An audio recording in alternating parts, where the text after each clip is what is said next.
Dr. Helena Kruger, Liam van Ruyen, and Nomusa Dlamini stand at the edge of South Africa's Blood River at sunrise. The river's eerie red hue and rising mist create an ominous atmosphere as they uncover the secrets hidden beneath its depths. The Blood River, its name soaked in both legend and history, had long been a place of whispers and warnings. Its waters, tinged red after every heavy rainfall, were said to hold the memories of the warriors who had perished in the infamous Battle of 1838. To the locals, the river was more than a historical landmark, it was a living thing, a restless force that did not forget. Dr. Helena Kruger had never been one to believe in ghost stories. A seasoned archaeologist with a reputation for unearthing the secrets of South Africa's past, she thrived on the tangible, the real. But as she stood at the riverbank, staring at the coordinates her mentor, Professor Themba Zulu, had given her, a strange unease settled in her gut.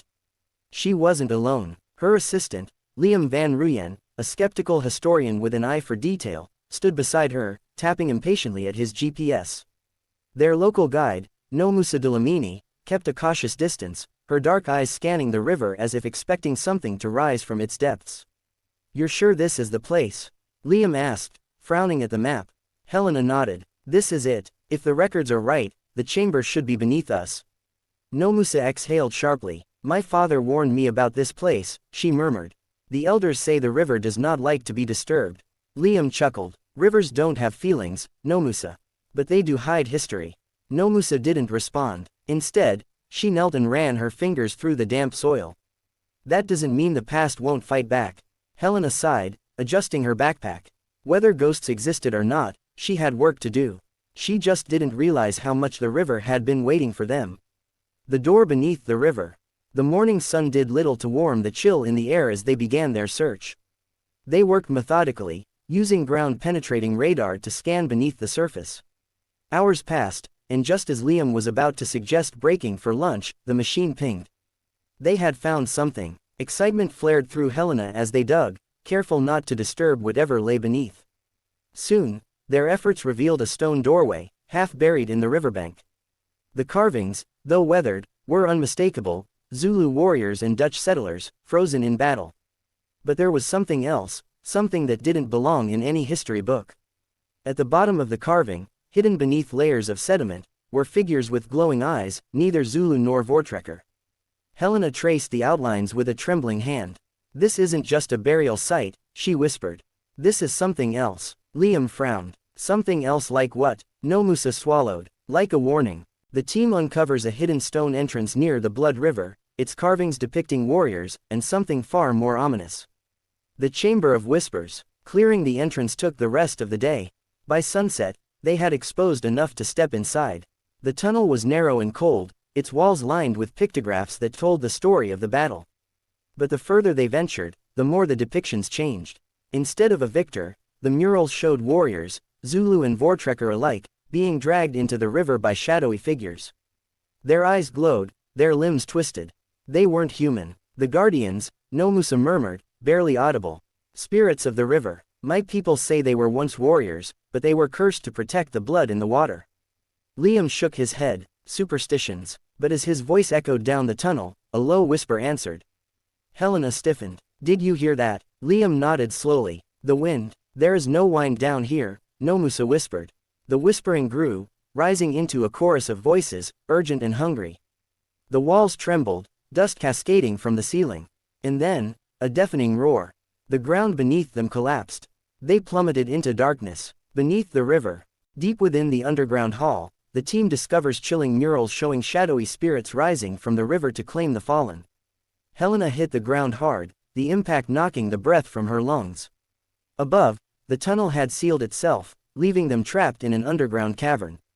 Liam groaned, rolling onto his side. "Tell me we didn't just get buried alive."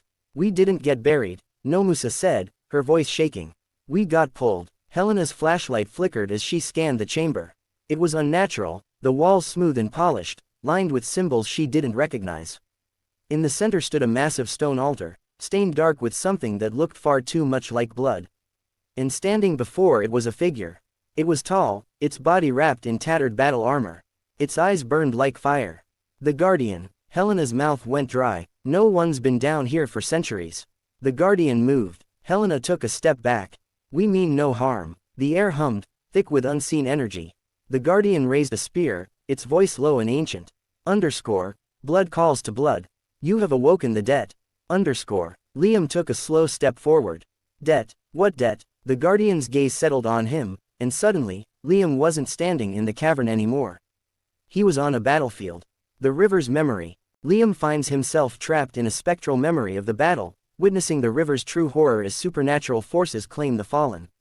The battle raged around Liam, the screams of dying men filling his ears. The sky was red, the river even redder. He was there, the Battle of Blood River, December 16, 1838. Zulu warriors surged forward, their spears clashing with the Voortrekkers' rifles. Blood soaked the earth, and then, from the river, they came. The Guardians. They rose from the water, their bodies shifting between human and shadow, their eyes burning with ancient fury. They dragged the warriors into the depths, Voortrekker and Zulu alike, until the screams faded and the river ran silent. Liam gasped, snapping back into the present. He fell to his knees, shaking. The battle, it wasn't just between the Zulu and the Voortrekkers. The river, it took them all. Helena turned to the Guardian. Why are you still here? Underscore, to keep the blood from rising again. But you have disturbed the river. Underscore, the cavern rumbled. Helena understood. The past had been waiting.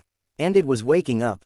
The river's choice. With one final act, Helena lifts the curse, allowing the blood river to run clear for the first time in centuries. The spirits finally rest. The water around the altar began to boil. Nomusa grabbed Helena's arm. We need to end this. The Guardian stepped forward, placing an ancient dagger in Helena's hands. Its blade pulsed, warm against her skin. Underscore, the river remembers. Only blood can break the cycle. Underscore, Helena hesitated. If she failed, the river would never rest. She raised the dagger. The air shattered. Light exploded through the cavern, blinding and raw. When Helena opened her eyes, they were back at the riverbank. The cavern was gone. The whispers were silent, and for the first time in centuries, the river ran clear. Nomusa knelt by the water, murmuring a soft prayer. Liam exhaled shakily. Helena turned, but the Guardian was gone. Or perhaps, it had finally found peace. Epilogue. History never forgets. As they packed their equipment, Liam nudged Helena. So, ghosts are real. Helena glanced at the river. History is real. Nomusa smiled softly. And history always remembers. As they drove away, the wind whispered through the trees. And somewhere beneath the river, the Guardians watched.